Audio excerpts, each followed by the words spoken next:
बिस्मिल्लाहिर्रहमानिर्रहीम। अस्सलाम वालेकुम। इंसाफ न्यूज़ रूम में खुश आमदीद। एक अहम और अफसोसनाक खबर के साथ हाजिर हूँ। मैं हूँ डॉक्टर मोहम्मद फ़ारूक। गालम गलोच और फ़िक्रेबाज़ी नौजवान की जान ले गई। जी, ये अफसोसनाक वाक़या मंडी बहाउद्दीन में पेश आया, जहाँ गालम गलोच और फ़िक्रेबाज़ी नौजवान की जान ले गई। भिक्की शरीफ में पड़ोसियों की फायरिंग से एक भाई जान भाग जबकि दूसरा शदीद जख्मी हो गया।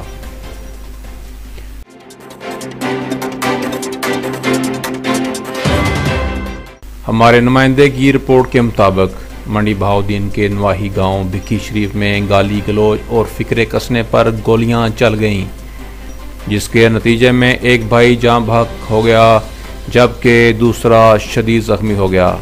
जख्मी होने वाले नौजवान को तशवीशनाक हालत के पेश नज़र लाहौर रेफर कर दिया गया। मकतूल और मुलजमान के दरमियान गालम गलोच और फिक्रेबाजी पर अक्सर तकरार रहती थी, जबकि पुलिस का कहना है कि जाए वक़ुआ से शवाहिद इकट्ठे करके तफ्तीश शुरू कर दी गई है और मुलजमान की गिरफ्तारी के लिए छापों का सिलसिला भी जारी है।